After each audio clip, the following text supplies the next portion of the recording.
नमस्कार दोस्तों, स्वागत है आप सभी का फिर से अपने इस प्यारे से प्लेटफॉर्म पे, जहां अपन आज करने वाले हैं पीरियोडिक टेबल के प्रीवियस ईयर्स में आए हुए जो क्वेश्चंस हैं उनको अपन आज करेंगे। ठीक है, तो बड़ी महत्वपूर्ण सब ये क्लास होने वाली है अपनी। तो देखते हैं आज आप कितने क्वेश्चंस कर पाते हैं। जैसे ही मैं क्वेश्चन नंबर 1 पढ़ूँ या जो भी क्वेश्चन मैं पढ़ूँ, आपको उसका आंसर है ना कॉमेंट करना है। ठीक है, वैसे अपनी जो सुबह वाली क्लास है उसके अंदर अपन एटॉमिक स्ट्रक्चर पढ़ रहे हैं, लेकिन एटॉमिक स्ट्रक्चर आज शुरू ही हुआ है, इस वजह से उससे संबंधित अपन सवाल नहीं करेंगे। तो आगे अपना पैटर्न ये रहेगा कि मैं डेली आपको है ना प्रीवियस ईयर क्वेश्चन कराऊंगा पीरियोडिक टेबल के और प्लस एटॉमिक स्ट्रक्चर के नॉर्मल क्वेश्चंस कल से। ठीक है, तो होगा क्या कि आप एटॉमिक स्ट्रक्चर भी साथ साथ पढ़ते रहेंगे और साथ साथ आपकी पीरियोडिक टेबल के भी रिवीजन होता रहेगा। ठीक है, तो जब तक अपन एटॉमिक स्ट्रक्चर के नॉर्मल एमसीक्यू करेंगे ना, तब तक मैं पीरियोडिक टेबल के सारे आपको प्रीवियस ईयर वाले कम से कम 150 से 200 क्वेश्चन करवा दूंगा। तो आपका रिवीजन भी हो जाएगा और आपका नया चैप्टर भी हो जाएगा। तो इसी तरह से अपन करते रहेंगे सवाल। चलिए शिफ्ट होते हैं पहले सवाल पे। अपना पहला सवाल क्या है,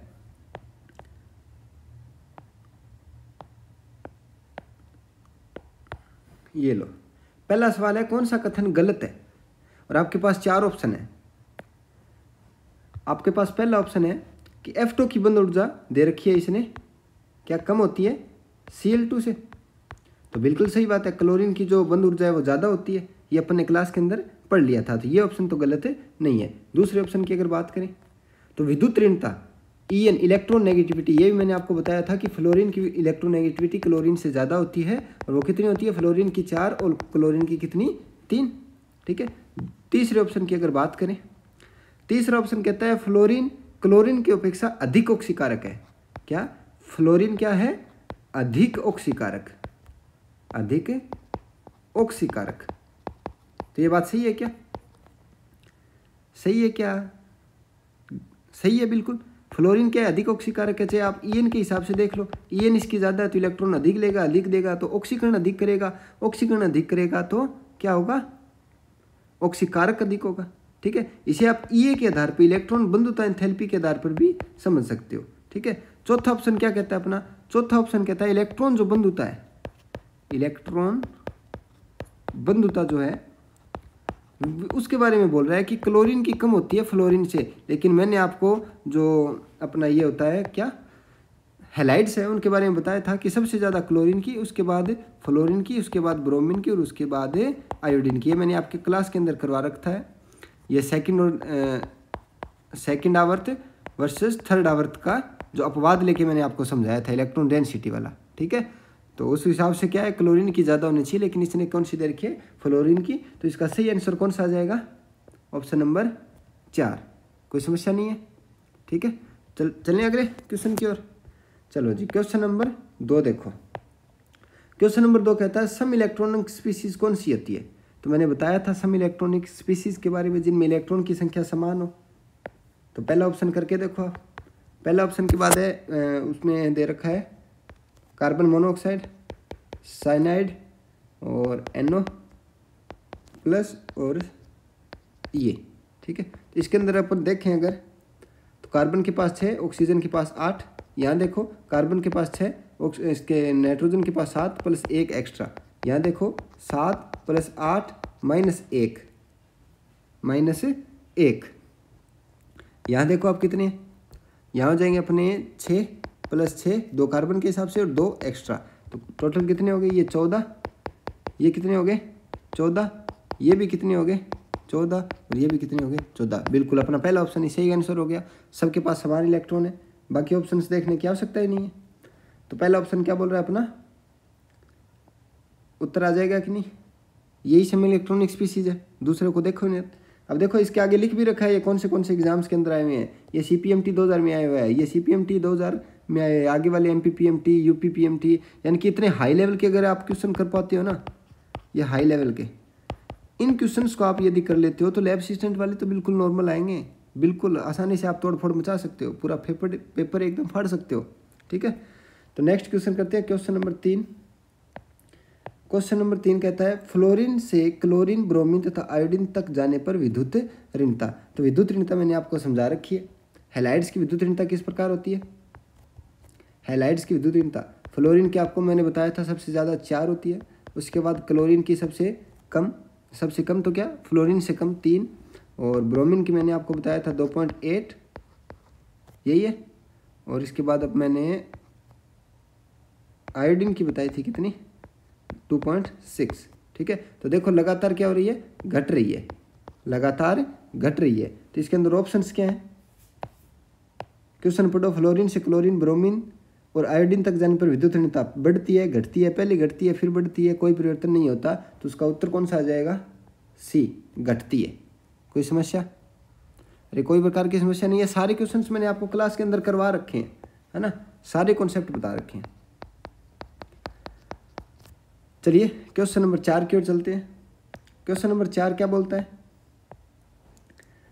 क्वेश्चन नंबर 4 बोलता है प्रथम आयनन विभव अधिकतम किसका होगा। क्या, प्रथम आयनन विभव अधिकतम किसका होगा। आपके पास कई ऑप्शंस हैं, उनके बारे में देखते हैं अपन। हाइड्रोजन दे रखा है, उसके बाद जस्ट उसके नीचे वाला तत्व है लिथियम, और लिथियम के आगे पी ब्लॉक के तत्व दे रखे हैं ऑक्सीजन, लिथियम के नीचे होता है सोडियम, इस प्रकार से, और आगे सोडियम के नीचे होता है पोटेशियम, और यहाँ पे एक डी ब्लॉक का एलिमेंट दे रखा है फेरस। ये आपको तत्व इतने दे रखे हैं। ठीक है, तो फेरस तो क्या है, धातु है, और धातु का काम ही क्या है, इलेक्ट्रॉन त्यागना, यानी कि इसकी तो आईपी क्या होगी, सबसे कम, अपने को अधिकतम पूछिए। ठीक है, तो सबसे ऊपर वाले का आकार क्या है, सबसे छोटा। हाइड्रोजन का इलेक्ट्रॉनिक विन्यास अगर देखो तो 1s1, एस की भेदन क्षमता भी मैक्सिमम होती है, और पहले ही आवर्त में सबसे पहले कोष में इलेक्ट्रॉन पड़े हैं, और अर्धपूरित विन्यास भी है, तो सबसे ज़्यादा आईपी किसकी मानेंगे अपन, हाइड्रोजन की मानेंगे। कोई दिक्कत वाली बात नहीं है। तो यहाँ पे इसका उत्तर कौन सा आ जाएगा, दूसरा। ठीक है, हाइड्रोजन करेक्ट आंसर। आगे चले क्वेश्चन नंबर 5 की ओर। चलो जी, क्वेश्चन नंबर 5 क्या बोलता है, निम्न में से किसकी अधिकतम विद्युत ऋणता है। निम्नलिखित में से किसकी अधिकतम विद्युत ऋणता है, ईएन पूछिए आपको सबसे ज़्यादा किसकी है। तो देखो सोडियम क्या है, धातु, सोडियम क्या है, धातु, और धातु का तो काम ही क्या होता है, इलेक्ट्रॉन त्यागना, इलेक्ट्रॉन त्यागना, यानी कि तो इसकी तो इलेक्ट्रॉन आकर्षण करने की क्षमता तो बहुत ही कम होगी। ठीक है, क्लोरीन की अगर देखें तो कितनी होती है, 3, अपने को पता है, मैंने करवा रखी है। पोटेशियम की कितनी होती है, ये भी क्या है, पोटेशियम धातु है। ठीक है, इसकी भी 2 से कम होती है, और सोडियम की भी 2 से कम होती है। धातुओं की सबकी 2 से कम होती है। बोरोन की कितनी हो जाएगी, ये 2.1 के करीब है। ठीक है, तो सबसे ज़्यादा किन की होती है, हैलाइड्स की। तो यहाँ पे हैलाइड्स कौन है, एक क्लोरीन ही है, तो 5वें का उत्तर कौन सा आ जाएगा, 2। अरे कोई समस्या नहीं है, आप चेक कर लेना, ये सारे पुराने आए हुए क्वेश्चन है, इतने सिंपल क्वेश्चन आते हैं। और आपका लैब असिस्टेंट का पेपर देखना, ये सारे MCQ अगर आप कर लेते हो ना आसानी से, तो आप लैब असिस्टेंट के अंदर आराम से सारे क्वेश्चन सही कर दो केमिस्ट्री के। चलिए नेक्स्ट क्वेश्चन की ओर बढ़ते हैं, क्वेश्चन नंबर 6। क्वेश्चन नंबर 6 क्या बोलता है अपने को, निम्न में से द्वितीय आयनन ऊर्जा उच्चतम है। 4 ऑप्शंस दे रखे हैं अपने को, कौन सा, निकल, वेनेडियम, क्रोमियम और मैग्नीज। तो कितने पर कौन सा आता है, ये 23। इसी पर देखो एलिमेंट्स को व्यवस्थित करते अपन।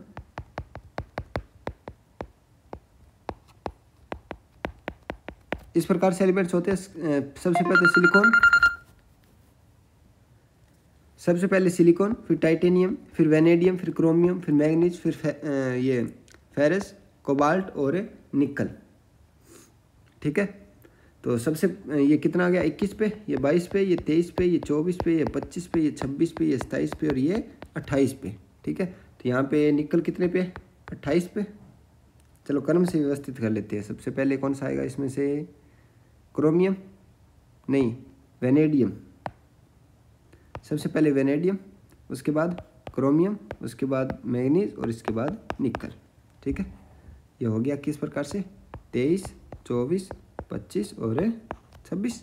ठीक है, 23 का इलेक्ट्रॉनिक विन्यास लिखो, 1s2, या मैं डायरेक्ट लिख देता हूँ, है ना, आपको पता तो है इतना। इलेक्ट्रॉनिक विन्यास अपन लिखते हैं तो 4s2 3d3, इसका क्या आ जाएगा 4s1 3d 5, इसका क्या आ जाएगा 4s2 3d5 और इसका क्या आ जाएगा 4s2 3d6, यही आएगा, कोई दिक्कत नहीं है। अब अपने को कौन सी आईपी पूछी है, सेकंड, यानी कि एक एक इलेक्ट्रॉन पहले निकाल दो इनके। एक इलेक्ट्रॉन निकालने पे यहाँ क्या बचा 4s1 3d3, यहाँ क्या बचा 4s0 3d5, यहाँ क्या बचा 4s1 3d5, यहाँ क्या बचा 4s1 3d6। सिंपल सी बात है। देखो सबसे स्थायी विन्यास नहीं है क्या ये क्रोमियम वाला, यहाँ पर भी स्थायी है लेकिन इसमें s के अंदर कोई भी इलेक्ट्रॉन नहीं है, बाह्यतम कोश ही नहीं है इसके अंदर, है ना, चौथा कोश ही खत्म हो गया। अब इसके अंदर देखो 6 इलेक्ट्रॉन, कोई स्थायित्व नहीं है इसके अंदर देखो, तो इसका उत्तर कौन सा आ जाएगा, ये सबसे स्थायी वाला क्रोमियम 24 वाला इसका उत्तर आ जाएगा, यानी कि छठे में कौन सा आएगा, तीसरा। कोई समस्या वाली बात नहीं है। चलो जी अगला सवाल करें, सवाल नंबर 7। 7वां सवाल क्या कहता है, निम्न में से किसका आयनन विभव उच्चतम है। आयनन विभव उच्चतम मत बोले तो, आयनन विभव उच्चतम बोले तो क्या, आईपी एक इलेक्ट्रॉन किससे निकालना पड़ेगा अपने को, परमाणु से, और उसमें जितनी ऊर्जा की आवश्यकता होगी उसे क्या बोलेंगे, आयनन ऊर्जा या आयनन विभव। ठीक है, तो मैंने आपको बोला था कि जो अकीरीय गैसें होती है ना, अकीरीय गैसें, अकीरीय गैसें, अकीरीय गैसों का आईपी सबसे ज़्यादा होता है क्योंकि इनके पास सबसे स्थायी इलेक्ट्रॉनिक विन्यास पाया जाता है। कौन सा, NH2NP6। ठीक है, तो यहाँ पे एक अकीरीय गैस है, पहचानो जरा कौन सी है, कमेंट करो। बिल्कुल सही, कौन सी है, नियोन। ठीक है, तो इसका आंसर को भी कौन सा आ जाएगा, नियन। बाकियों को देखने की आवश्यकता नहीं है, ये अगर अकीरीय गैस आपको दे रखी है ना तो बाकियों को मत देखो, डायरेक्ट आंसर ठोक दो, कौन सा, नियोन या अकीरीय गैस। चलो जी आगे, क्वेश्चन नंबर 8। क्वेश्चन नंबर 8 क्या बोलता है, क्वेश्चन नंबर 8 बोल रहा है कि निम्न तत्वों में आयनन विभव का घटता हुआ क्रम बताओ। आयनन विभव का घटता हुआ क्रम बताना है अपने को। तो नियोन है, एलिमेंट अपने पास क्लोरीन है, फॉस्फोरस है, सल्फर है, मैग्नीशियम है और एल्यूमिनियम है। तो अपने को पता है, इनको पहले आवर्त सारणी में सेट कर लो, उसके हिसाब से अपन आईपी बता देंगे आसानी से। तो बेरिलियम, उसके नीचे मैग्नीशियम, बेरिलियम वाली लाइन में अगर आगे जाएं तो बोरॉन आता है पी ब्लॉक का, बोरॉन के नीचे एल्यूमिनियम, बोरॉन के बाद कार्बन, कार्बन के नीचे सिलिकॉन, कार्बन के बाद कौन सा आएगा, नाइट्रोजन, नीचे फॉस्फोरस, नाइट्रोजन के बाद ऑक्सीजन, ऑक्सीजन के नीचे सल्फर। ठीक है, तो अपने एलिमेंट हो गए सारे, एक क्लोरीन बचा है, आगे फ्लोरीन के नीचे क्या आ जाएगा, क्लोरीन। कोई दिक्कत वाली बात नहीं है। तो आवर्त सारणी में बाएं से दाएं जाने पर साइज घटता है, साइज घटता है तो आईपी बढ़ती है। तो सबसे ज़्यादा आईपी किसकी हो जाएगी, एक अक्रिय गैस दे रखी है तो सबसे ज़्यादा हो जाएगी नियोन की। उसके बाद देखो इनका इलेक्ट्रॉनिक विन्यास देखो, इलेक्ट्रॉनिक विन्यास देखो तो क्लोरीन, क्लोरीन सबसे बाद में है। अब बात करते हैं ऑक्सीजन और सल्फर में से, या फॉस्फोरस और सल्फर में से। फॉस्फोरस और सल्फर का यदि आप इलेक्ट्रॉनिक विन्यास देखोगे तो किसका आएगा, इसका 3p3 अर्धपूरित स्थायी विन्यास आता है। उसके बाद फॉस्फोरस का, फिर सल्फर का। देखो इस प्रकार से कहाँ पर है, कौन से ऑप्शन में है, और फिर ये मैग्नीशियम एल्यूमिनियम आ जाएंगे। मैग्नीशियम अरे विन्यास के हिसाब से देखना है, मैंने आपको क्लास में करवा रखा है, बिल्कुल आसान है। यदि फिर भी समझ में ना आए ना तो कमेंट कर देना क्वेश्चन नंबर 8 नहीं आया। ठीक है, मैं आपको दोबारा समझा दूंगा। तो 8वें का आंसर कौन सा आ जाएगा भाई, पहले नियोन, फिर क्लोरीन, फिर फॉस्फोरस, सल्फर, मैग्नीशियम और एल्यूमिनियम, यानी कि 8वें का कौन सा आ जाएगा, तीसरा। आसान सा है, कोई दिक्कत नहीं है। चलो जी नेक्स्ट क्वेश्चन, क्वेश्चन नंबर 9। 9वां क्वेश्चन क्या बोलता है, तत्वों के आवर्ती गुणधर्म निम्न से कौन सा विद्यमान नहीं है। तो आवर्ती गुणधर्मों के बारे में मैंने आपको बताया था, क्या होगा, आवर्ती गुणधर्मों मतलब निश्चित अंतराल के बाद गुणों के अंदर क्या, बार बार रिपीटेशन। तो आयनन ऊर्जा का रिपीटेशन होता है, विद्युल्यता का भी होता है, परमाणुीय त्रिज्या का भी होता है। लेकिन मैंने कहीं भी आपको क्लास के अंदर नहीं पढ़ाया कि n/p रेशियो का भी कहीं रिपीटेशन होता है, तो ऐसा कुछ नहीं है। तो इसका आंसर कौन सा आ जाएगा, n/p अनुपात। ठीक है, चलो क्वेश्चन नंबर 10 पढ़ते हैं। क्वेश्चन नंबर 10 क्या बोलता है, निम्न में से किसकी आयनन ऊर्जा न्यूनतम है। तो अपने पास 4 ऑप्शन दे रखे हैं, कौन से, एक तो I+, उसके बाद I3+ और आयोडीन 5+ और आयोडीन 7+। अब आप एक बात देखो, कि जो आयोडीन प्लस है, यानी कि यहाँ से एक इलेक्ट्रॉन निकाल लिया, प्रोटॉन तो अभी भी उतने ही है खींचने वाले। यहाँ से अपन ने 3 इलेक्ट्रॉन निकाल दिए, प्रोटॉन अभी भी उतने ही है खींचने वाले। यहाँ से 5 निकाल लिए, प्रोटॉन अभी भी 5 उतने ही है खींचने वाले। यहाँ से 7 निकाल लिए, यहाँ फिर क्या आ गई, अभी भी प्रोटॉन है उतने ही खींचने वाले। यानी कि अभी इलेक्ट्रॉन लगातार इनमें कम होते जाते हैं, इलेक्ट्रॉन इनमें लगातार कम होते जा रहे हैं, लेकिन खींचने वाले जो प्रोटॉन है उनकी संख्या क्या है, उतनी ही है। तो सबसे कम आईपी, यानी कि आसानी से इलेक्ट्रॉन अपन कहाँ निकाल सकते हैं, यहाँ से निकाल सकते हैं। लेकिन जो आयोडीन +7 है, यहाँ से अपन इलेक्ट्रॉन और ज़्यादा नहीं निकाल सकते। उसका कारण क्या है, क्या कारण है उसका? उसका कारण ये है कि यहाँ पे सबसे ज़्यादा धनावेश आ चुका है। धनावेश के कारण जेड इफेक्टिव यहाँ पे बहुत ज़्यादा आ चुका है। ठीक है, तो यहाँ से आईपी अगर बात देखें तो I7+ का सबसे अधिकतम होगा और I+ का सबसे न्यूनतम। तो इसका उत्तर कौन सा आ जाएगा भाई? इसका उत्तर आ जाएगा फर्स्ट। ठीक है, चलिए क्वेश्चन नंबर 11 करते हैं। क्वेश्चन नंबर 11 में क्या बोलता है, निम्न में से किसकी आयनन ऊर्जा उच्चतम है? आयनन ऊर्जा उच्चतम बोलिए तो बताओ जरा। आईपी सबसे अधिकतम, आईपी सबसे अधिकतम बताओ जल्दी जल्दी जल्दी। बिल्कुल बिल्कुल सही जवाब। अक्रिय गैस दे रखी है हीलियम और नियोन। निश्चित सी बात है, ऊपर से नीचे जाने पर आकार बढ़ता है, तो हीलियम और नियोन के अगर कंपेयर करें तो हीलियम की ज़्यादा होगी, उसके बाद नियोन। बाकी तत्वों को देखने की आवश्यकता ही नहीं है। यदि अक्रिय गैस दे रखी है तो इसका उत्तर कौन सा आ जाएगा? डायरेक्ट कर सकते हो यार, हीलियम। ठीक है, तो इसका उत्तर कौन सा आ जाएगा? Helium. Question number 12 number question क्या बोल रहा है, देखो। निम्न में से किस में अयुग्मित इलेक्ट्रॉन की संख्या गैलियम के समान है? तो अयुग्मित इलेक्ट्रॉन आप इलेक्ट्रॉनिक विन्यास लिख के देख सकते हैं। गैलियम कहाँ आता है? कार्बन, सिलिकॉन और गैलियम। ये रहा गैलियम। यानी कि कौन से एलिमेंट्स है? नहीं, ये तो यहाँ पे तो जर्मेनियम आता है यार। बोरोन फैमिली में क्या होता है? गैलियम, बोरोन, एल्यूमिनियम और गैलियम। ठीक है, बोरोन का इलेक्ट्रॉनिक विन्यास क्या होता है? 1s2 2s2 2p1, यानी कि ns2np1 होता है। तो गैलियम का भी क्या होगा? ns2np1। यहाँ पे आपको है ना इसका परमाणु क्रमांक याद करने की आवश्यकता नहीं है। एक फैमिली का इलेक्ट्रॉनिक विन्यास बिल्कुल समान होता है। तो बोरोन का आपने लिख के देख लिया, गैलियम का भी क्या होगा? Same ns2np1। यानी कि p के अंदर कितने इलेक्ट्रॉन है इसके पास? एक, यानी कि एक अयुग्मित इलेक्ट्रॉन है गैलियम के पास। तो अपने को देखना है इन 4 ऑप्शन में से किसके पास अयुग्मित इलेक्ट्रॉन एक होगा। तो अपने पास ऑप्शन देखो, ऑप्शन नंबर 1 स्कैंडियम। स्कैंडियम आता है 21 नंबर पे। ठीक है, तो 4s23d1 इसका फिलअप करते हैं अपन। तो देखो डी के अंदर इसके पास भी क्या है? एक अयुग्मित इलेक्ट्रॉन है। गैलियम के पास भी एक अयुग्मित इलेक्ट्रॉन होता है। तो इसका ऑप्शन कौन सा आ गया? पहला है। बाकियों को देखने की आवश्यकता नहीं है। ठीक है, तो कर सकते हो आप ऐसे, कोई दिक्कत वाली बात नहीं है। चलो जी आगे चले क्वेश्चन नंबर 13 की ओर।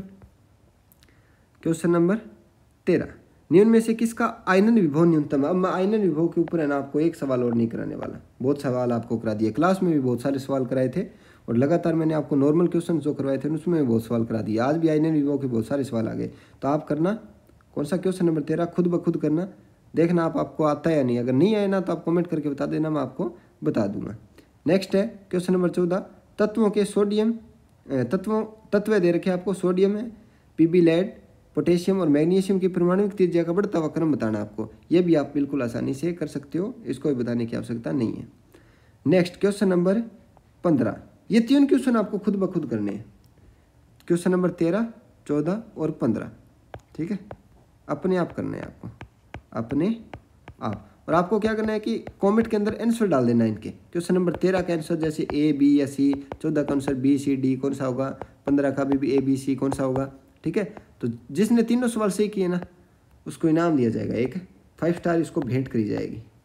ठीक है, क्वेश्चन नंबर 16, सम इलेक्ट्रॉनिक वाला कल ही बताया मैंने आपको। वैसे तो ये मैंने एटॉमिक स्ट्रक्चर वाली क्लास के अंदर बताया है, लेकिन आप यहाँ पर भी बता सकते हो पीरियोडिक टेबल के अंदर। तो CO2 और NO2 माइनस और CO2, CN minus CO, SO2 और CO2। बताओ कौन सा उत्तर आएगा इसका? सम इलेक्ट्रॉनिक स्पीसीज बतानी है आपको। 16 का उत्तर बताओ जल्दी से, सम इलेक्ट्रॉनिक स्पीसीज। तो आप कर करके देख लेना। कार्बन के पास 6, नाइट्रोजन के पास 7, कार्बन के पास 6, ऑक्सीजन के पास 8। तो ये अपना ऑप्शन हो जाएगा CO2 के अंदर नहीं, NO2 माइनस नहीं, CO2 नहीं, CN माइनस CO। हाँ, ऑप्शन नंबर 3 उसका सही उत्तर आ जाएगा। तो कोई दिक्कत वाली बात नहीं है, कर सकते हो। ठीक है, तो ये अपन ने कर लिया आज के 16 क्वेश्चन जो प्रीवियस ईयर एग्जाम्स के अंदर आए हुए थे। अपन ऐसे डेली करते रहेंगे।